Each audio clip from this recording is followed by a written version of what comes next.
cette émission Décrypteco, votre émission de chaque semaine. Pour cette semaine, 3 sujets feront l'objet justement de cette émission. Nous parlerons de cette affaire de Primera Gold, où nous allons encore revenir en tout cas sur cette affaire des Primera Gold. Après les révélations, dénonciations du député Maïcha, nous savons que le ministre des Finances et les conseillers du président ont balayé ces accusations.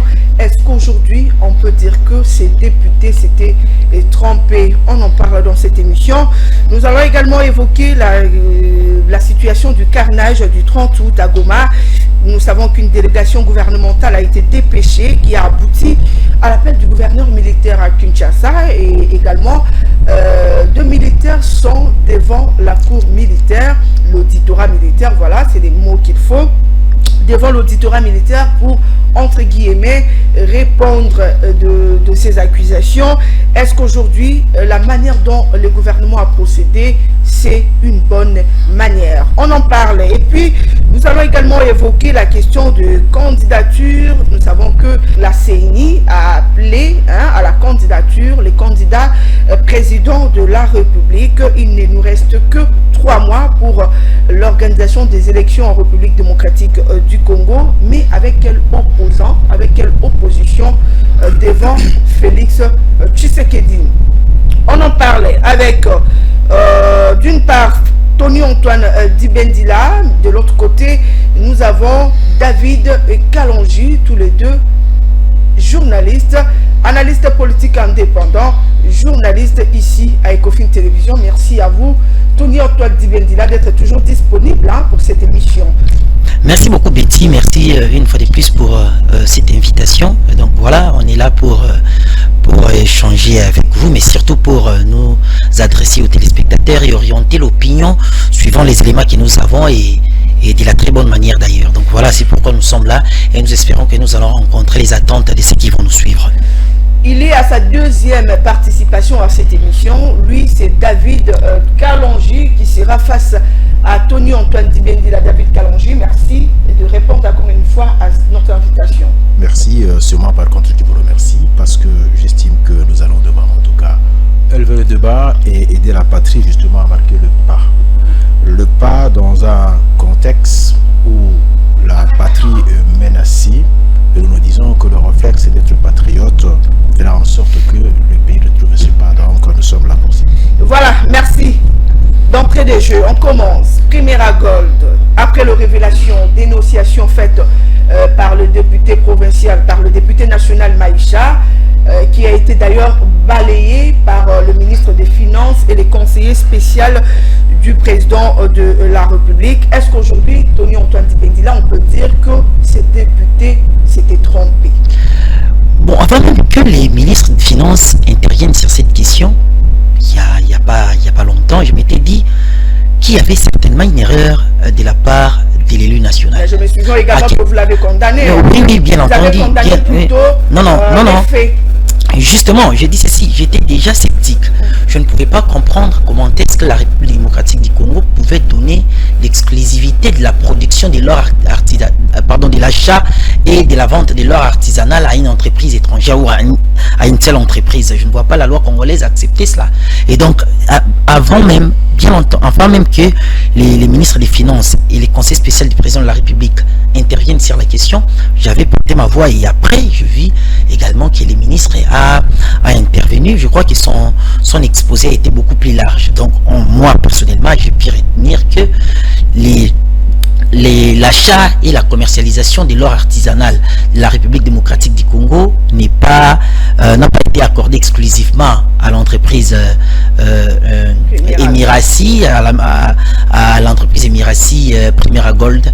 Donc je crois que il y a plutôt un centre de commercialisation de l'État congolais, que l'État congolais a créé dans le cadre de ces projets, et peut-être que les voulait faire allusion à ces centres-là, parce qu'en suivant le ministre, il a été clair, l'État congolais, dans le cadre de ces projets, va créer un centre de commercialisation, et les centres qui sera géré par l'entité que l'État congolais va remettre.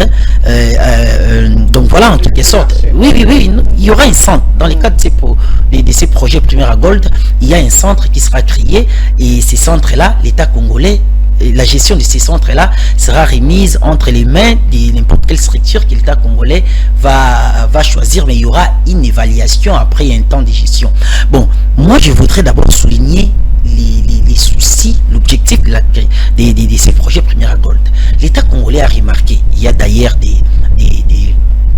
plusieurs rapports des Nations Unies qui le révèlent, l'État congolais a remarqué qu'il y a de la contrebande autour de l'or congolais dans cette partie du site Kivu, la contrebande qui bénéficie surtout au Rwanda. Et d'ailleurs, le Rwanda est présenté par un rapport des Nations Unies qui date de 2021, je crois bien, comme un des principaux soutiens des réseaux mafieux. Je disais comme un des principaux soutiens des réseaux mafieux qui travaillent dans la contrebande et qui transportent l'or congolais de manière illicite vers le Rwanda pour les vendre à l'étranger, un peu plus loin du continent africain, à certaines multinationales. Donc l'idée de canaliser l'or congolais, l'or artisanal principalement, et vise principalement de bloquer cette contrebande, de canaliser les revenus, et puis pour que l'État congolais bénéficie quand même, parce que de toutes les façons,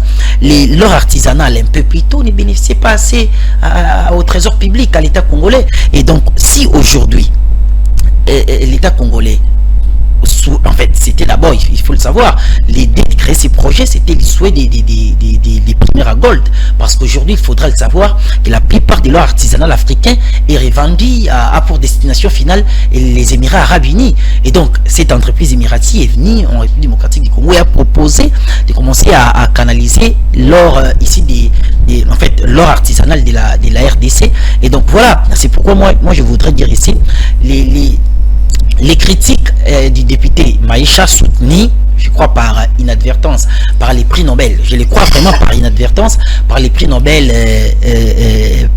Mukwege, je crois que c'était des égarements, ou soit il y a eu déficit d'éléments d'information qui a poussé certainement lui à porter ces accusations-là. Mais déjà quand on connaît comment est-ce que les milieux fonctionnent, c'est compliqué, c'est difficile de croire que l'État congolais pouvait donner l'exclusivité de l'exploitation de l'or artisanal à Primera Gold. Quand même, ça sort de l'ordinaire.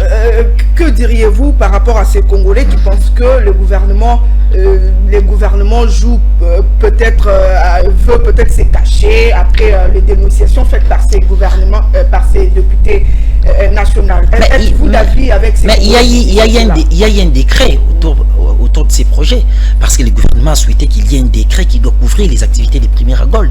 Et ce décret a été présenté à la presse, a été brandi, c'est quelque chose de public. Donc celui qui doute de l'opinion ou de la prise de position du gouvernement n'a qu'à vérifier ces décrets. Et puis après, si on doute, on ne veut pas croire au gouvernement, on veut croire aux allégations d'un élu. Voilà, c'est à chacun de voir. Mais moi je sais que les éléments avancés par l'État congolais et par les billets du ministre des Finances et par les conseillers du président de la République sont des éléments crédibles. Parce que moi je ne vois pas comment dans un pays comme le Congo, on peut ici accorder l'exclusivité l'exclusivité de l'exploitation ou pardon, de l'achat de l'or artisanal à une seule entreprise. On a vu cela avec le contrat du siècle. Non, les contrats du siècle, ce n'était pas une exclusivité de l'exploitation des minerais. Il y a d'autres entreprises étrangères. Il y a la Sycomine qui est venue ici et travaille dans les cadres. Oui, mais ça, c'est pas l'exclusivité. Ça, c'est pas l'exclusivité. Il y a de gagner plus que la mais quand une entreprise vient pour opérer chez vous, investir, il attend un retour à des bénéfices. C'est à l'État congolais de voir aussi comment gagner sa part. Oui, on peut quand même... Vous voyez, les institutions congolaises qui ont vérifié les contrats chinois et qui se sont rendus compte qu'il y a un certain déséquilibre, ils ont évoqué le fait que ce que les Congos attendaient, les Congos ne l'a pas reçu, les infrastructures, ainsi de suite. C'est pourquoi on a évoqué la question des déséquilibres. Mais si les Congos avaient ces infrastructures, telles que prévues par les contrats, les des contrats chinois, je crois qu'on n'allait pas parler. Ça dit, nous, ce qui nous intéresse, c'est ce que nous gagnons en retour. Ce n'est pas dire, écoutez, voilà, les Chinois sont en train de gagner, ou carrément Primera Gold est en train de bénéficier. C'est tout à fait normal que Primera bénéficie. Il y a investissement, il doit avoir retour sur investissement. Mais après, si l'État congolais se rend compte qu'il bénéficie de ses impôts, ainsi de suite, de ses taxes, et que les trésors publics se retrouvent suivant l'esprit du contrat, et bien entendu, je ne vois pas pourquoi on va poser problème. Mais ce qui concerne l'exclusivité, en tout cas, ça c'est un débat de rue.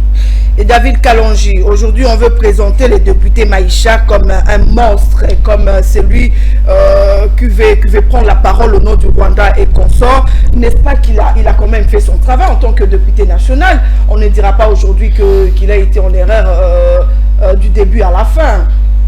Bon, je voudrais tout simplement lever l'équivoque. C'est d'abord de se représenter de quoi on parle. Est-ce qu'on parle d'un pays qui se reconnaît sérieux dans le concert de nations avec les autres, ou alors on parle d'un pays voyou qu'on maîtrise mal ou qu'on ne connaît pas? Par là, vous voulez dire quoi? Par là, je veux dire qu'aujourd'hui, il y a l'effet positif d'une politique agissante. Vous vous souviendrez qu'il n'y a pas très longtemps, le Premier ministre avait été plaidé comme pour dire qu'il fallait qu'on vérifie que le produit minier qui sont en train de sortir de ce pays, c'est de la contrebande. Mais il y a un marché international qui est connu, qui est officiel. Et les gens apportent le minerai, mais qui ne passe pas par le circuit normal. Ça, c'est vrai. Donc, c'est en fait, il a plaidé, le monde il est organisé. C'est pas une affaire de... on se demande... Non. Il est un monstre, il a dit des choses qu'il ne maîtrisait pas. Avoir demandé qu'il faut aujourd'hui que les gens traitent avec le Congo, et en même temps, on a posé un moratoire, on a posé des conditions, on a dit il n'est pas normal. Quand par exemple vous avez un pays comme le Rwanda, ou tous les autres pays qui sont les pays limitrophes du Congo, mais qui commercialisent le produit qu'ils n'ont pas.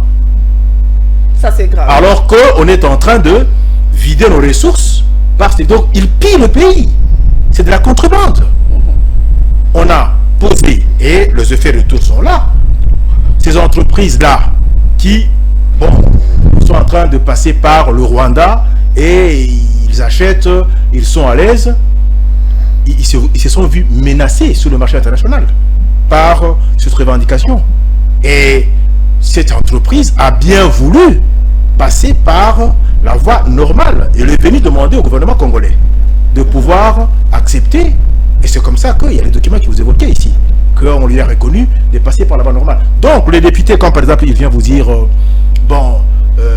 c'est une bêtise, plus loin encore, même le prix Nobel a osé en parler.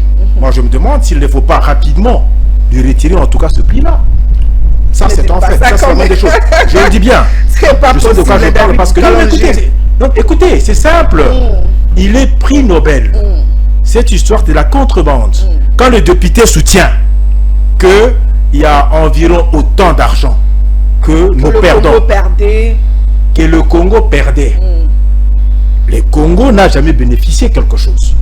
Il perdait quand il le dit. Donc il a l'expertise. De quel marché? Mais n'est-ce pas que le député a essayé un peu de stimuler? Mais laisse-moi te le dire. Mais là, mais écoute. Il faut parler de 700 millions de dollars américains. Quand il le dit, il donne de preuves qu'effectivement, il est dans l'exercice de calcul d'un marché noir qui ne profite pas au Congo. C'est qu'il connaît bien ce marché et il est dedans. Et quand on était en train justement de piller le Congo, il s'est tué. Mais que ce dernier vient demander à ce qu'il traite avec directement le Congo, là ça le pique et il est mal à l'aise. Et Mukwege réagit. Mais qu'on lui retire ses titres la Nobel. C'est la moindre des choses. C'est la moindre des choses. Dites-moi le contraire. Mais voilà encore une preuve tangible que la nation congolaise, bon, c'est l'affaire de gens dans les poches. Et heureusement qu'il y a vraiment une politique agissante aujourd'hui. Qu'il y a un leadership qui veut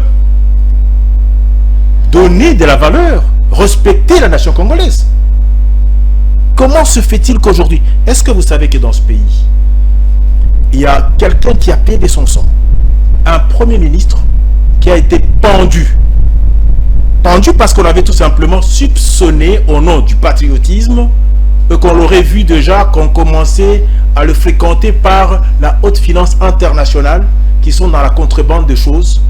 Et Kimba a été pendu à la place publique comme un vulgaire type. Et aujourd'hui, vous avez des procès de Manantoutou d'une part, et puis de l'autre côté, on se pose des questions. Moi, je me dis quelque part, on ne peut pas être vraiment alambiqué. Et surtout quand on est les quatre pouvoirs. Il y a à dénoncer, et c'est très grave ça. Donc vous êtes d'avis avec ceux qui disent que le député s'est trompé dans cette affaire? Non seulement il s'est trompé, mais il est de mauvaise foi. On sent effectivement que on se cache derrière. On a amassé même d'ailleurs des fonctions d'État pour nuire à la nation congolaise. C'est pas différent de Paloukou par exemple. Depuis qu'on va demander par exemple à une nation qui est en proie à une rébellion, vous avez été vraiment gouverneur là, incapable de pouvoir en tout cas aider la nation à protéger ses frontières, et il y a la complicité entre la rébellion avec la population, et après le gouvernement central décide carrément de mettre le pays sous la direction militaire, et vous venez demander qu'il faut lever la présence militaire, qu'on retourne alors la gestion aux civils. Donc le M23 reprenne place. Mais c'est de la trahison, madame. C'est de la trahison pure et simple. Voilà. Est-ce qu'aujourd'hui, si le député s'était prononcé autour de cette question, n'est-ce pas, Tony Antoine Dibendila, parce qu'il y a justement carence de communication de la part du gouvernement? Non. Le gouvernement n'a pas eu à communiquer. Il n'y a jamais eu carence de communication. D'ailleurs, je me souviens, vous allez vous souvenir également que la première vente vers les Émirats Arabes Unis a été présentée à la télé, à la presse. Ça a été présenté symboliquement, la première vente. C'est connu qu'une première est venue ici en RDC pour permettre à ce que les gouvernements tentent de canaliser de l'or ici de l'exploitation artisanale. Ça se connaît. Mais il fallait compléter. S'il y a, c'est un élu du peuple qui a le rôle de contrôler également l'action gouvernementale. Donc il fallait commencer d'abord par creuser. Mais écoutez, il est venu pour frapper contre le projet. Mais avant Primera, il n'y avait aucune canalisation de l'or ici, de l'artisanal, de l'exploitation artisanale de cette partie du pays. Il n'y en avait quasiment pas. Mais aujourd'hui, on arrive quand même à tracer et l'État bénéficie quand même de quelque chose. L'entreprise la paye des taxes et puis il y a des Congolais qui iront vendre. Mais c'est tout à fait normal.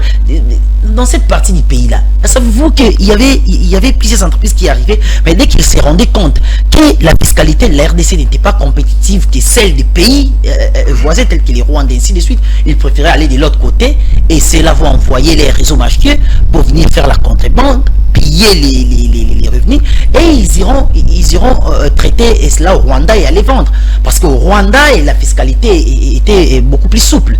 Donc voilà, la RDC a réfléchi autour de cela et nous avons trouvé une réponse, et aujourd'hui la réponse est quand même positive, en attendant qu'il y ait plus d'efforts autour de ces projets. Mais venir les décrier, venir les dénoncer, ça donner une alternative, c'est cela le problème. Il dénonce les projets, donc pour lui les projets Primera doivent cesser. Et qu'est-ce qu'il y aura après la fin de ces projets? On avait en tout cas tendance à croire que le député veut qu'on revoie en tout cas. Non, écoutez, il parle de l'exclusivité que les gouvernements congolais auraient accordé à Primera.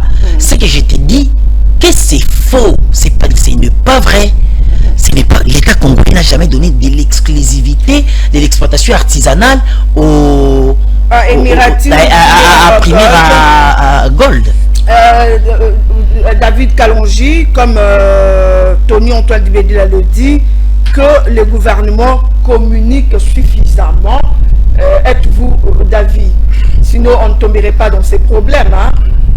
S'ils avaient communiqué avant, peut-être que les députés Maïcha n'auraient pas en tout cas à dénoncer tout ce qu'il a eu à dénoncer là.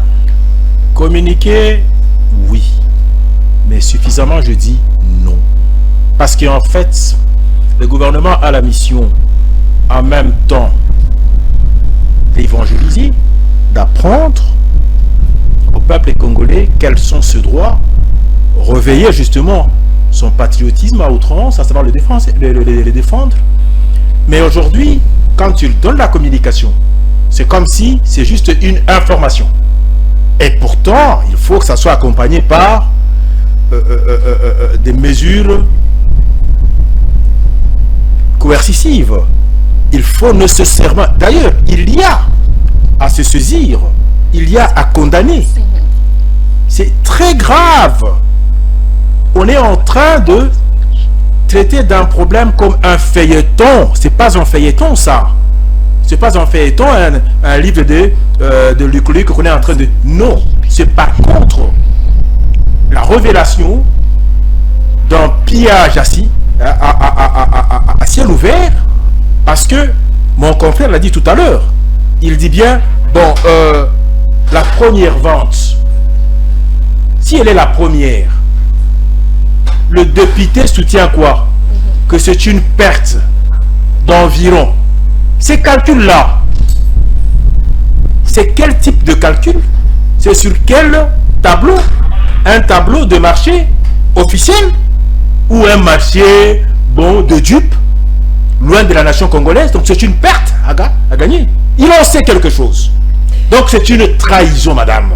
Ça, c'est une trahison et nous avons tout intérêt à nous saisir de ce genre de propos pour se représenter le niveau de l'infiltration de notre pays. Le pays est sérieusement infiltré et on ne peut pas aujourd'hui, pendant qu'on a des milliers de enfants qui croupissent dans la misère noire. À ce jour, regardez la rentrée scolaire. Combien ça coûte pour ceux qui veulent qu'on paye? Mais ces parents-là, on leur paye quoi? Mais de l'argent de l'État congolais sont trafiqués par des gens qui donnent l'impression comme s'ils sont véritablement des députés pour la cause congolaise, mais ils connaissent bien comment on est en train de voler les Congos. Ça, ils ne disent pas. Mais quand ils constatent qu'on commence à retourner le marché sur la voie normale, là, il y a ça court pour dire que nous perdons autant. C'est de l'argent qu'eux-mêmes ont empoché et ils constatent qu'on va vider leur poche. Moi, je pense qu'il serait mieux aujourd'hui que la justice se saisisse de cas pareils. C'est important. Ça, c'est de la trahison pure et simple vis-à-vis de la nation congolaise. Vous pensez que le député doit revenir pour demander pardon à la population congolaise? On n'a que faire là. Non, le pardon, on n'en a pas besoin. Ça ne suffirait pas. Non. On n'en a pas besoin. Non, mais écoutez, il faut qu'on se comprenne très bien. Où on est congolais, on le défend. Où on ne l'est pas non plus, c'est une trahison. La loi, elle est là. Nous ne sommes pas dans une église, qu'on se comprenne très bien. Si le pays aujourd'hui a du mal à se relever, c'est parce que ça tarde. Quelle serait par exemple la réaction du procureur devant un cas pareil? Demander l'immunité parlementaire soit levée, que ce dernier soit déféré devant la justice, qu'il nous explique. Il dit que c'est beaucoup d'argent perdu alors que la première vente vient d'être faite aujourd'hui. Quand il dit c'est beaucoup, c'est qu'il savait combien on était en train d'exploiter le Congo par le Rwanda avec ce marché noir, et ça il ne l'avait jamais dénoncé.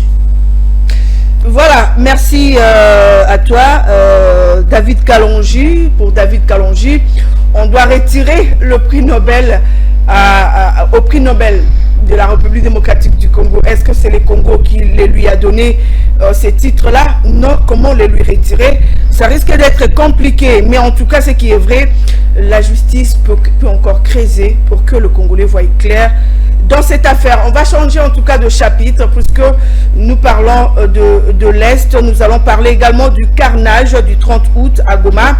Une délégation gouvernementale a été dépêchée qui a abouti à l'appel du gouverneur militaire à Kinshasa.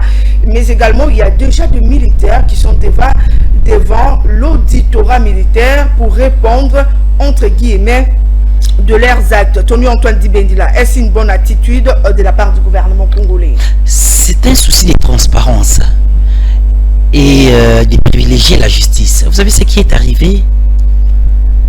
C'est douloureux. C'est incompréhensible. C'est incompréhensible. Il fallait coûte que coûte que l'État réponde de manière mesurée et intelligente. Vous voyez, il y a une commission interministérielle qui s'est rendue à Goma pour comprendre réellement ce qui s'était passé.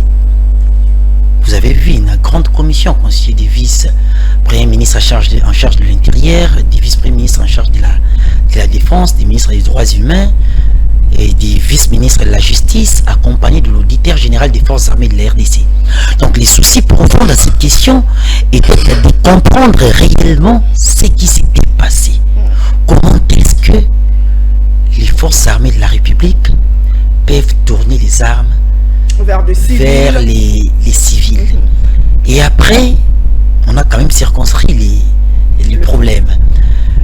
Donc il y a eu volonté de manifestation d'une secte mystico-religieuse à la tête un certain Ephraim Bissimois, le gourou, qui se présente comme un prophète et qui voulait manifester contre la présence de la MONUSCO, la présence des ONG étrangères qui sont là, qui opèrent parfois également pour le bien-être de la population locale qui est confrontée à des multiples problèmes, difficultés sécuritaires y compris. La secte voulait également militer contre la force régionale de la communauté de l'Afrique de l'Est. Vous voyez l'étendue du problème. On ne pouvait quand même pas, surtout que nous savons il n'y a pas longtemps qu'il y a eu des fortes manifestations contre la MONUSCO et il y a eu des morts d'hommes. Et donc on ne pouvait pas permettre à ce qu'une secte comme ça aille agir parce que généralement... Non, justement, j'arrive. Parce que généralement, quand des sectes agissent et rentrent dans une question politique, c'est pas qu'au Congo, même ailleurs, quand les sectes agissent comme ça, et souvent ça dégénère. Et quand ça dégénère, il y a toujours des morts d'hommes. Et les forces de sécurité ont voulu anticiper. Sauf que cette anticipation a été mal coordonnée, mal organisée. Parce que on ne sait pas en gros ce qui s'était réellement passé, parce qu'il faudra attendre que la justice finisse son travail. Parce qu'aujourd'hui, il y a des officiers supérieurs, c'est-à-dire les commandants du régiment spécial de la GR et les commandants de brigade de la GR également, qui sont devant la justice. Et en parallèle, il y a 4 soldats qui sont également interpellés et qui sont jugés au moment où on parle. D'ailleurs, depuis hier, la cour militaire, face à la défense qui a voulu en fait qui a voulu manigancer en fait en faveur des prévenus, et la cour a décidé qu'il y aura examination au fond de ces dossiers là. Et donc moi je crois qu'aujourd'hui il faudra attendre que la justice arrive à son terme pour que les responsabilités soient établies. Aujourd'hui, on a appelé les gouverneurs militaires. D'accord, mais les gouverneurs militaires, Constant Dima, ce n'est pas lui qui a donné l'ordre, il faut déjà les dire, parce que la commission était sur place. Vous avez entendu les comptes rendus du ministre de l'Intérieur, nulle part il a condamné les actions des gouverneurs militaires, bien que les gens peuvent dire, bon voilà, c'est les gouverneurs militaires, c'est pourquoi peut-être on a encadré, mais nous savons que... que de telles manifestations sont annoncées bien avant. On suppose que même le gouverneur militaire était quand même au courant. Et mais bien entendu, mais bien entendu. Lui en tant que le responsable. J'ai dit ceci, mais nous savons tous aussi que la GR ne dépend pas du gouverneur militaire. Nous le savons. Donc il y a eu des ordres qui ont été donnés, et ceux qui ont mal donné les ordres sont aujourd'hui devant la cour militaire. Ils sont devant la cour militaire. Ce n'est pas les gouverneurs militaires qui qui donne des ordres à la garde républicaine. Par le gouvernement. Tout à fait, mais c'est ce que j'ai dit justement. Les gouverneurs militaires est là, il est FRDC, mais c'est pas lui qui donne des ordres à la garde républicaine, à la GR. Vous voyez, donc ceux qui donnent les ordres, les commandants, en fait, pour l'instant, ceux qui sont incriminés justement dans cette partie du pays, ils sont devant leur juge naturel et nous allons attendre la suite. C'est-à-dire aujourd'hui, la plus grande chose à retenir est que les gouvernements veulent faire toute la lumière sur la question et que ceux qui ont commis de faute soient jugés et condamnés, c'est-à-dire que les responsabilités soient attribuées à ceux qui ont véritablement posé des actes aujourd'hui décriés, des actes qui ont choqué l'opinion. Vous voyez, donc c'est le plus important, la démarche gouvernementale, c'est à saluer à ce niveau-là.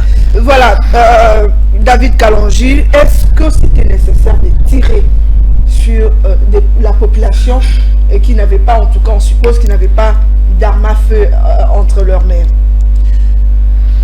Je suis très content quand même quand par exemple vous posez de questions et l'attitude avec laquelle on aborde ces grandes questions.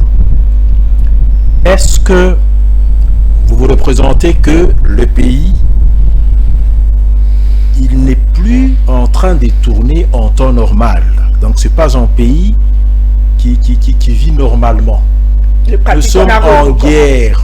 Nous sommes en guerre de rébellion et cette guerre, elle perdure. Ce qui veut dire que on vous donne l'impression, vous avez l'impression que vous êtes un pays normal alors que vous êtes un pays en guerre.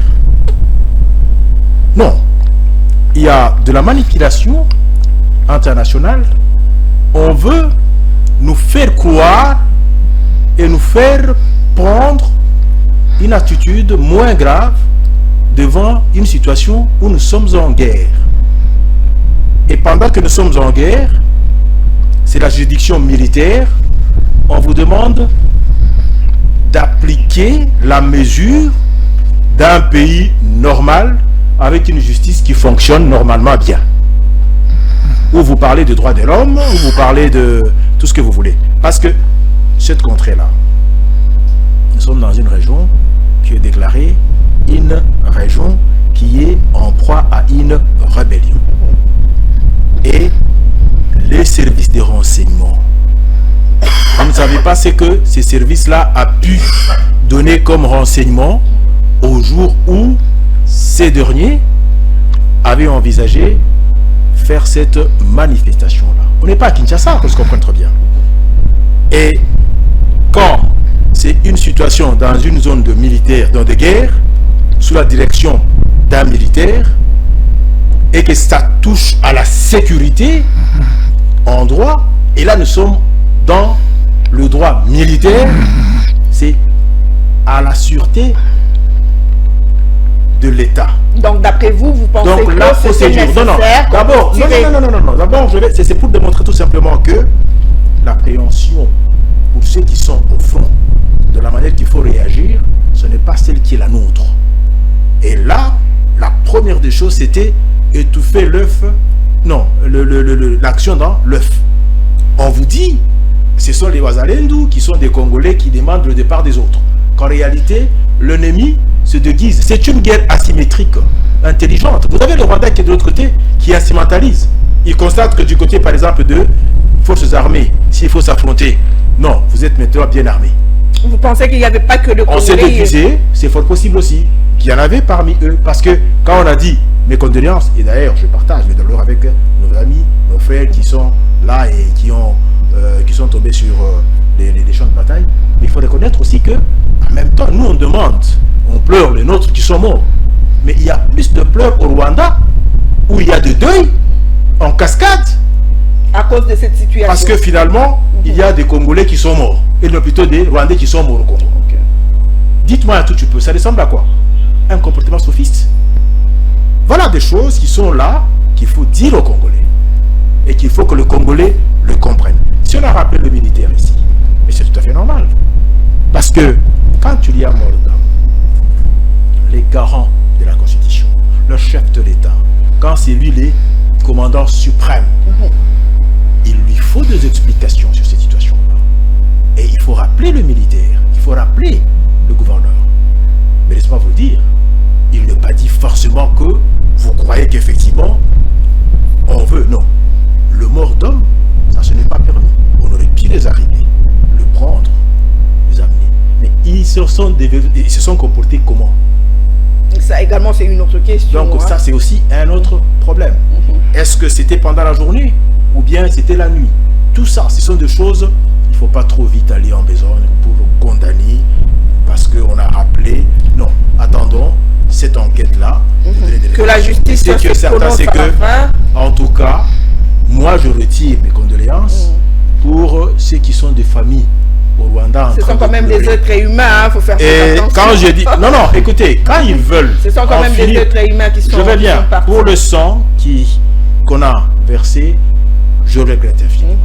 Mais l'action de détruire ma patrie, personnellement, et qui est commanditée par un voisin, qu'on estime que c'est un voisin qui est civilisé, quelque part, nous disons c'est pas possible, c'est entre le jour et la nuit. Mais je termine par ceci aussi, c'est très important. J'ai entendu parler ici de prix de Nobel de la paix, il faut le retirer, il ne faut pas le retirer, non, c'est pas nous qui devons. Ah, vous revenez encore à cette question. Je ne reviens pas, mais je donne une précision. Vous voulez dire quoi? Madame, le prix, c'est pour la défense des valeurs, quand on le donne, quand on le décerne. Mais quand aujourd'hui, nous sommes en face de ce comportement, il doit rester un prix. Mais alors, c'est le prix de la traîtrise. Qu'on se le dise. C'est clair, honnête. Tony Antoine Dibendila, il réclamait justement le départ de la MONUSCO. Apparemment, ça traîne, hein, les Congolais également qui ont trouvé que la MONUSCO ne fait rien dans cette partie de la République démocratique du Congo. Ça vaut quand même la peine qu'ils retournent là où ils sont venus, parce que depuis un certain temps, les Congolais pensent que ils sont une charge pour la République démocratique du Congo. Êtes-vous d'avis? Je voudrais d'abord souligner le fait que les co-débatteurs l'a dit aussi, que le Nord Kivu est sous état de siège.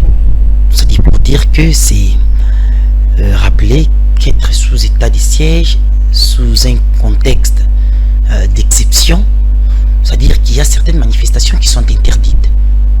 Les manifestations politiques, par exemple. Mais là, c'était pas une manifestation politique. Attends, mais lorsqu'une secte mystico-religieuse veut revendiquer pour le départ des ONG, des MONUSCO et de la force régionale, c'est une action politique. Et vous pensez que c'est quelle action? C'est-à-dire qu'ils veulent manifester. Mais c'est... D'abord, non, au départ, allons. De la situation qui sont on avance. Nous ne sommes pas sur place. Ce n'est pas peut-être de la situation qu'ils sont en train de vivre. Mais ce n'est pas au Wazalendo. Ce n'est pas au Wazalendo de résoudre le problème du Nord Kivu. Ce n'est pas au Wazalendo de résoudre les problèmes du Nord Kivu. Le Nord Kivu est sous état de siège. C'est gouverné par les militaires. Il n'y a même plus d'assemblée provinciale. Donc, j'ai bien dit, même l'assemblée provinciale là-bas n'existe plus. C'est-à-dire que les actions politiques, les manifestations de la société civile pour exiger tel positionnement politique, ainsi de suite, sont interdites à toutes ces manifestations-là. Donc, déjà, le fait de vouloir s'entêter, c'est déjà un problème derrière. Je voudrais rencontrer également les co-débatteurs lorsqu'ils évoquent les questions de renseignement.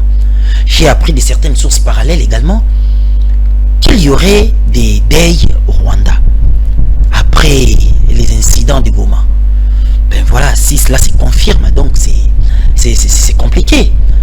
C'est compliqué, on pourra regarder on pourra regarder en tout cas à beaucoup. C'est ce que j'ai dit, si cela se confirme, aujourd'hui, demain ou après-demain, je ne sais pas moi, alors il faudra regarder beaucoup plus près cette question-là des Wazalendo. Les messieurs là, FM Bissimwa est déjà arrêté entre les mains de la justice. Il doit être verbalisé, auditionné pour écouter. En tout cas, il a des informations à donner à propos. Donc moi, je voudrais dire, voilà, pour revenir sur la question, le gouvernement doit accélérer les choses. Justement, pour revenir sur la question, mais nous savons tous que nous sommes dans un processus de départ de la MONUSCO. Ça a été discuté, débattu longuement entre la MONUSCO et les gouvernements congolais. Et ça a même été défini. Comment est-ce que ça sera un départ progressif? On ne va pas se réveiller un bon matin et la MONUSCO prend ses bagages et part. le gouvernement connaît l'apport de la MONUSCO. Il y a jusqu'aujourd'hui certains villages où il y a une paix relative parce qu'il y a quand même des casques bleus. C'est-à-dire là où la MONUSCO quitte, c'est les FARDC qui doivent remplacer. L'idéal ici, c'est que les forces armées de la République démocratique du Congo soient en mesure de sécuriser tout le territoire national. Ça, c'est l'idéal. Mais au cas où nous ne sommes pas encore en mesure de le faire et qu'il y a la MONUSCO, voilà. Mais il faut attendre que les gouvernements poursuivent son processus avec la MONUSCO concernant les départs de la mission onusienne. Donc c'est voilà. Mais il y a un groupe qui voudrait s'entêter, fragiliser l'état des sièges et poser son dictat, et bien c'est compliqué. C'est donc une question sensible. C'est pourquoi j'ai dit, voilà, on regrette. Et moi, j'ai maintiens quand même mes condoléances à l'égard des fins et puis des familles éplorées. Mais après, moi, j'insiste pour qu'il y ait toute la lumière autour de cette question-là, savoir si véritablement les actions... J'ai vu certains journalistes, c'est-à-dire diaboliser carrément l'action des FARDC. D'accord, on est d'accord, mais on doit savoir qui a la guerre et qui a des rebelles à la porte de Goma. On doit le savoir. Et ça dit, il ne faut pas traiter ces militaires-là qui iront d'ailleurs au front mourir pour vous et les traiter comme, je ne sais pas moi comment. C'est-à-dire, donc je voudrais dire ici, pour te répondre pleinement, il faut laisser les gouvernements traiter ces problèmes. Et la MONUSCO poursuivre avec leur programme, leur projet de départ. Oui, depuis qu'on a parlé, ça ne peut que prendre. Mais ça ne peut que prendre. Apparemment, ça prend beaucoup de temps. Ça ne peut que prendre du temps. La MONUSCO a, je crois, plus de 20 ans ici. C'est tout à fait normal que les départs prennent du temps parce qu'il y a des précautions à prendre. Donc voilà, ça ne peut pas se faire du jour au lendemain. Si même pour un locataire, il faudra qu'il y ait une durée pour qu'il libère la maison, et combien à plus forte raison la plus grande mission onusienne au monde. C'est tout à fait normal, mais après, il faut laisser au gouvernement, ce n'est pas des organisations, des sectes de faire la pression. David Kalonji, la population demande à ce que le gouvernement accélère le processus pour que la MONUSCO quitte finalement le sol congolais. Êtes-vous d'avis? Il ne faut pas choquer le peuple congolais. Vous l'avez assez choqué, il ne faut pas continuer à remuer dans la plaie.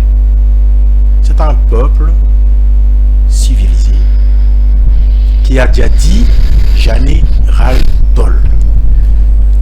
Les autorités congolaises ont déjà dit qu'ils ne veulent pas de cette MONUSCO-là, de cette MONUSCO-là. Oui.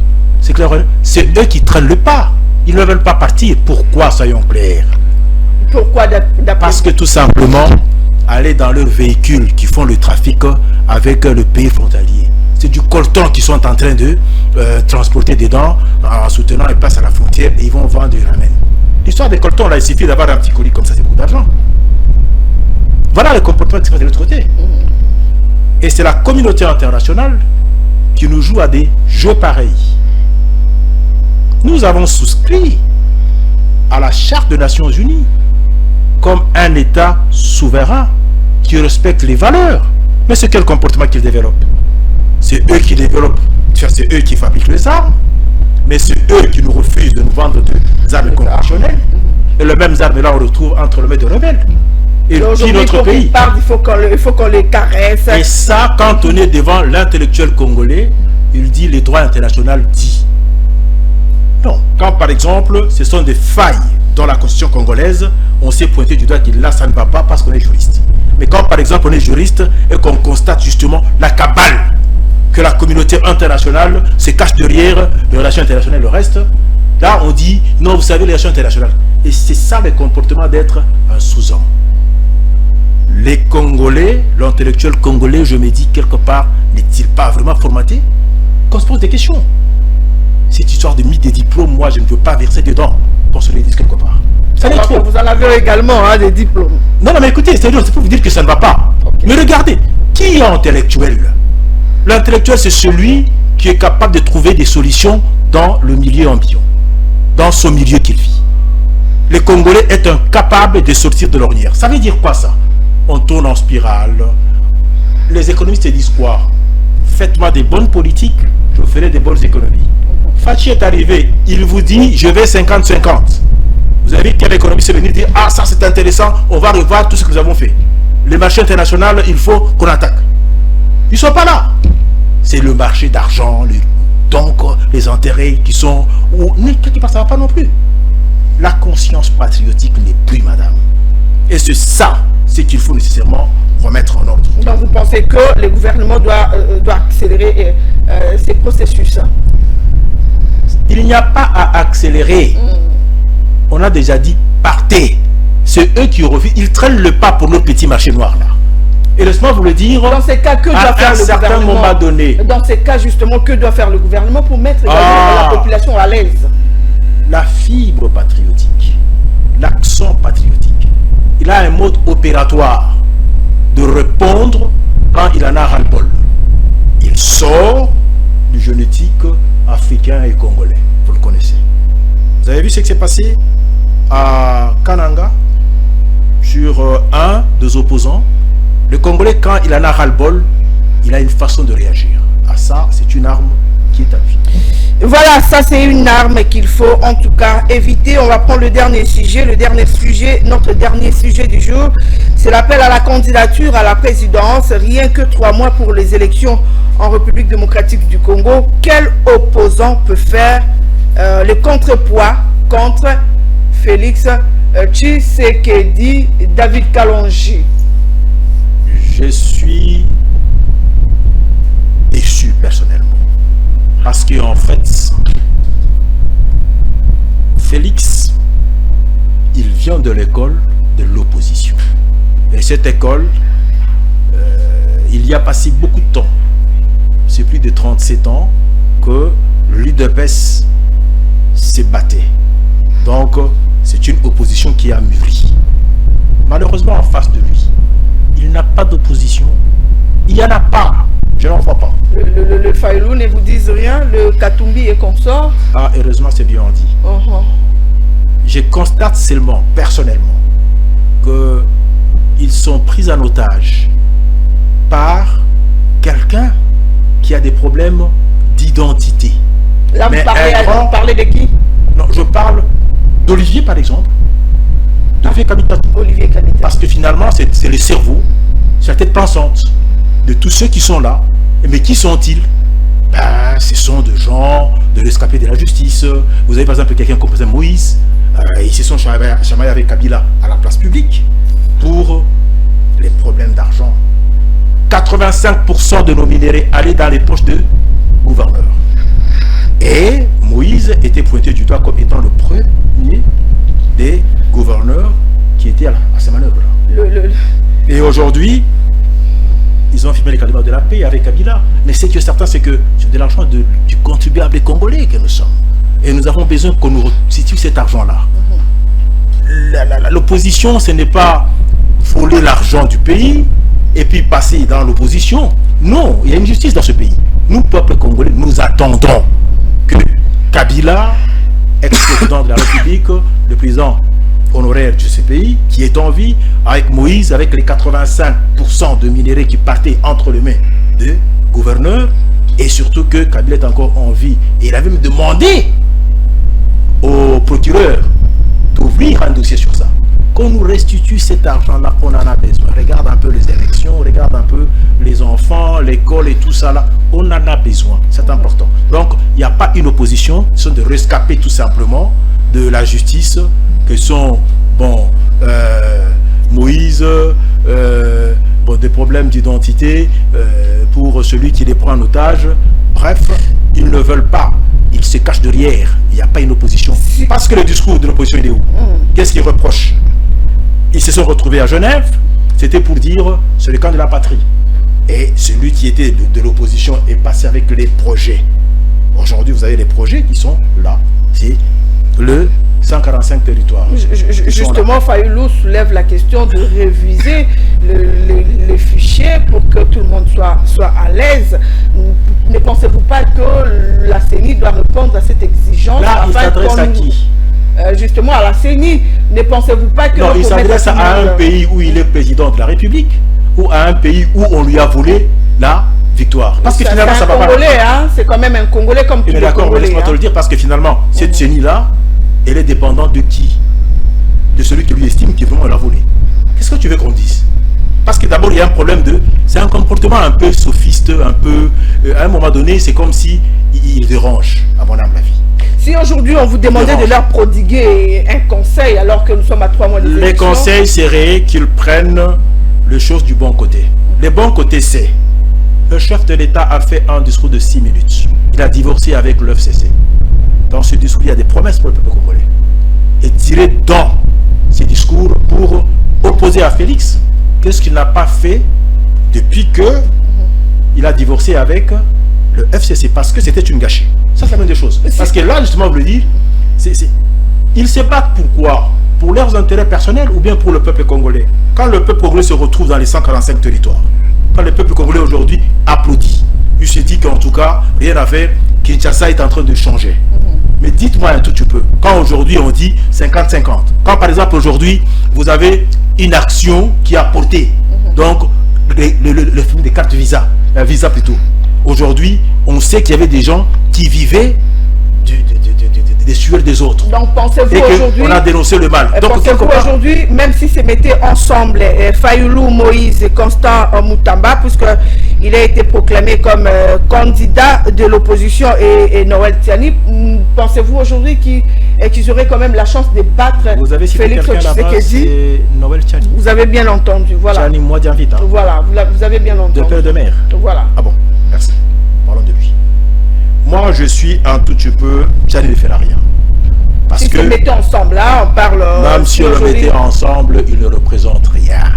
Constant Moutamba. Parce que Félix, ce n'est pas forcément Félix la personne. En Félix, il y a une dimension qui est née. C'est qu'aujourd'hui, quelque part, vous sentirez qu'il a imprimé ce marque. Tu ne peux pas arriver, marquer le pied, quand par exemple tu es le fils d'un grand leader qui a marqué la nation congolaise. Donc le fils de Mandela, pour qu'il arrive à diriger, à être accepté par le Sud-Africain, il faut qu'il soit plus fort que même son père. Justement, il a marqué... bénéficie... Non, laisse-moi te le dire. C'est-à-dire que l'aura de la personne aujourd'hui reprend en même temps celui de son père, mais en même temps aussi du succès qu'il a marqué et au niveau national et au niveau international. Aujourd'hui, c'est une personne apparemment qui fait bouger de lignes au travers du monde. Donc, c'est au travers lui qu'on veut parler. Au niveau national, par exemple, aujourd'hui, nous avons plusieurs revendications, plusieurs structures qui vont justement en grève. Nous parlons là des infirmiers, nous parlons des enseignants, un groupe d'enseignants, bien sûr. Pensez-vous que sur le plan national, il y a eu quand même à marquer et que demain, il aura un discours à prononcer devant cette population? Madame, je vous au vu du panier de la ménagère, au vu de salaire qu'aujourd'hui qu'a aujourd'hui un Congolais? Je vous reprends tout de suite. Allez-y. Nous venons des moins l'infini. On était à 200 et tout ça, là nous sommes à moins 10. Nous allons atteindre 0 et puis commencer à remonter. Donc, on était en dessous de l'eau et on commence à remonter. Il y aura des revendications. Il y a beaucoup. Non, il y a eu des choses qu'on a fait, mais beaucoup reste à faire. Et on reconnaît. C'est un chantier qui doit partir. 5 ans, c'est pas suffisant. Vous pensez qu'il aura un discours à prononcer devant la population en 2023, en 2024, pendant les élections? Très convaincant, très convaincant. Un véritable homme orchestre, parce que finalement, c'est le seul qui a fait quelque chose contre même d'ailleurs des gens qu'on a montés dans son propre gouvernement. Voilà. Tony Antoine Dibendila, quelle opposition aujourd'hui en RDC pour faire face à Félix Antoine Tshisekedi comme candidat président de la République? Je l'ai toujours dit et je le répète, Tshisekedi va gagner. Vous savez, il y a une sorte d'absence de discours qui peut émouvoir le peuple venant de l'opposition. Aujourd'hui, nous avons vu à multiples reprises les actions de l'opposition. Une bonne partie de cette opposition comptait sur la non-tenue des élections. Aujourd'hui, il y a la convocation de l'électorat pour la présidentielle. Les candidats seront obligés d'aller déposer leur candidature au bureau de réception des traitements des candidatures de la CENI. Et donc, on va droit vers les élections. Et c'est irréversible, cette situation-là. Maintenant, en face de Tshisekedi, qui est l'opposition. Mais l'opposition ne s'est jamais organisée. Nous savons qu'aujourd'hui, les francs communs pour les Congo de Joseph Kabila est quasiment écarté. Et il y a Fayulu qui a également promis de ne pas se représenter, mais je vois qu'il a quand même évolué en disant que si la CENI accepte qu'il ait quand même contrôle du fichier proposé par les religieux, c'est-à-dire l'Église catholique et l'ECC, il pourra enfin revenir. Mais est-ce qu'aujourd'hui on peut encore revenir vers l'audit du fichier électoral? Il y a eu l'audit des experts internationaux qui étaient ici, ils ont fait des recommandations, ainsi de suite, ils ont jugé que le fichier était bon, était utilisable. Et aujourd'hui, on va revenir. Donc, moi, je crois que la vérité est que l'opposition n'est pas organisée. Aujourd'hui, il y a quelqu'un qui veut bouger les lignes, il y a Moïse Katumbi en face, mais Moïse Katumbi n'a pas d'appareil politique considérable. Comment ça? Moïse Katumbi n'a pas d'appareil politique considérable. Son parti politique, comment est-ce qu'il appelle ça, son parti politique? Mais c'est en fait, c'est un ensemble de micro-partis qui se sont réunis autour de lui à coups de billets verts. Et tu crois que c'est véritablement un appareil politique, ça, solide et capable de faire face à l'UDPS, par exemple, et la machine des partis qui entourent l'UDPS? Il y a l'INC, il y a la FDC, ainsi de suite. Il y a les MLC, mais c'est la République qui est quasiment cernée par Félix Tshisekedi. C'est-à-dire que les élections arrivent à grands pas et sans doute Tshisekedi aura un nouveau mandat. Et je crois que c'est à partir de là... Avec quel discours qu'il aura ces nouveaux mandats là, pendant les élections? Il a promis à ce que des militaires auront une bonne enveloppe salariale, chose qui n'a pas été faite. On voit aujourd'hui cette... non, ça c'est... Je dois vous interrompre. Lorsqu'il reviendrait devant la population, il doit dire j'ai promis cela, je l'ai réalisé, j'ai promis... à cause des salaires, ils n'ont pas de bons salaires. Il a promis la gratuité de l'enseignement. Il a promis... Tu connais d'ailleurs plusieurs problèmes. Il a promis la gratuité de l'enseignement, Yana. Il a promis la couverture santé universelle. La première étape vient de commencer. Il a promis les infrastructures. Je n'en compte même pas. Il y en a plusieurs. Il y a aujourd'hui le programme de développement local des 145 territoires. Les écoles, les centres de santé, les bâtiments pour les administrations sont comptés à des centaines. Et d'ici peu, il y aura un lot important de ces bâtiments qui seront livrés. C'est-à-dire que plusieurs promesses ont été réalisées. Et maintenant, moi je ne fais pas, il n'y a pas une équipe de campagne. Il a également promis un bon salaire. Bien entendu, les salaires ont été revus dans plusieurs catégories. Aujourd'hui, mais je vous informe, je crois qu'on avance. Un salarié peut nouer les 2 bouts de mois sans problème. Mais demander à ces salariés-là de revenir au salaire antérieur. Ils ne voudront pas non plus. Ils ne voudront pas revenir à des salaires antérieurs. C'est-à-dire que ce qu'on a ajouté, qu'il soit payé comme tu le dis là, on a ajouté, il y a plus de 50 000 enseignants qui ont été, qui sont payés depuis qu'il y ait gratuité de l'enseignement. Et ce n'est même pas moi qui l'ai dit, c'est la Banque mondiale qui l'ai dit.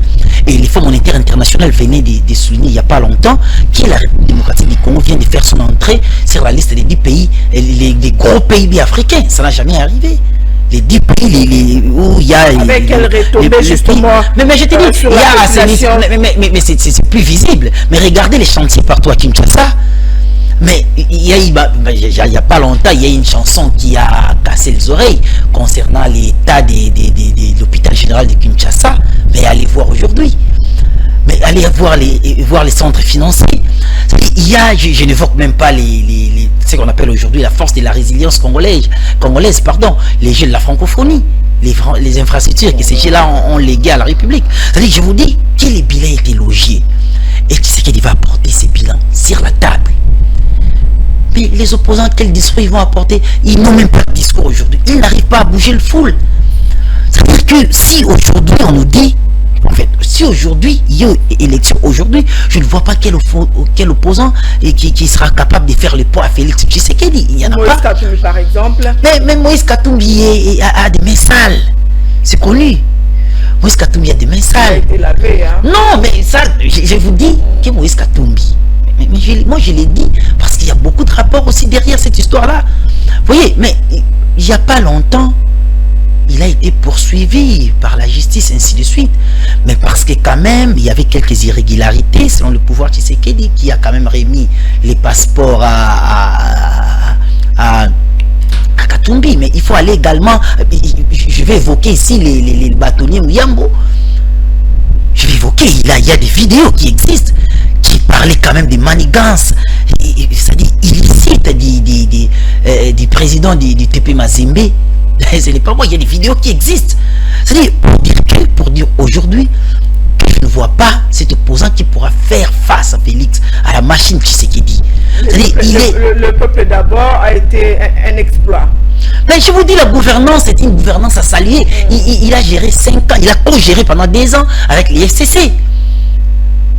Il a co-géré pendant 2 ans avec les FCC. Il n'avait pas assez de leviers pour contrôler l'ancien Premier ministre. C'est un discours aujourd'hui 2 ans. Mais oui, mais il a pris, mais je vous dis, la gouvernance c'est le Premier ministre. Il a pris tous les leviers fin 2020, début 2021. Il a pris 3 ans de gouvernance, vraiment la gouvernance Tshisekedi, et nous avons vu aujourd'hui, on est en train de voir des retombées. Bon, imaginez qu'il a un deuxième mandat, un mandat plein à lui. Vous voyez, donc ça dit pour vous dire qu'aujourd'hui, s'il y a élection, les opposants n'ont pas de chance. Non, quasiment pas de chance. Donc voilà en quelque sorte l'état des choses, la situation est à la fois politique. Aujourd'hui, on a douté du processus électoral, on a douté du processus électoral, on a douté de la tenue des élections, mais là on est quasiment droit vers les élections. Espérons que la population qui nous suivent diront également la même chose que disent mes amis. Mais de toutes les façons, il y a toujours des fissures. Même si vous allez, pardon, je vais atterrir, s'il vous plaît, il y a toujours des fissures. Partout, même aux États-Unis, il y a des fissures. C'est-à-dire, vous ne verrez jamais quelque part où il y a l'unanimité, un peuple qui tous est d'accord sur un individu. Et puis, mais pour savoir si Tshisekedi est populaire ou pas, ce sont les urnes qui vont les prouver. Si les Congolais ont adhéré à sa politique ou pas, ce sont les urnes qui vont nous les confirmer. Vous voulez ajouter quoi? Nous sommes arrivés pratiquement à la fin de cette émission. Par contre, moi je me dis que sur ces dossiers-là, il faut qu'on reste sérieux, sincère envers la nation.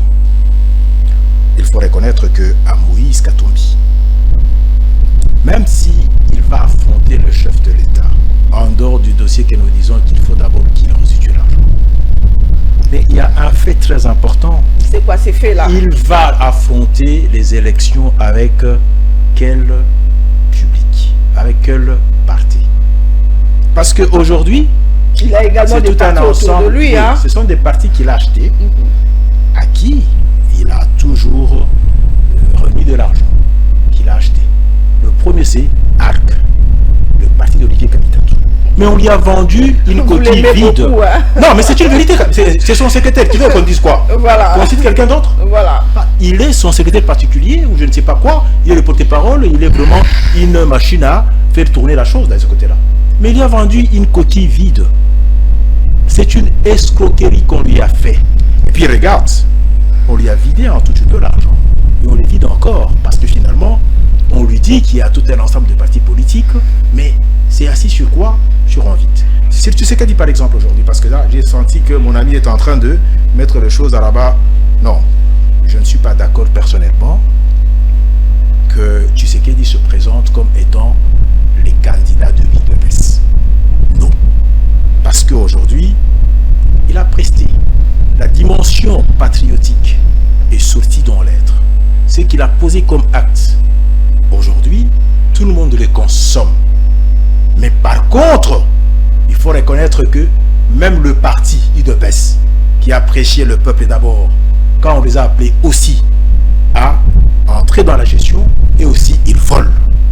C'est ça la vérité aussi. Donc quelque part, c'est en fait aujourd'hui l'ensemble des gens qu'on a ramenés par exemple de l'Europe. Nous croyons que c'était effectivement des gens qui pouvaient à la minute près. Mais ils avaient aussi plus faim que nous-mêmes. Ils ont aussi volé.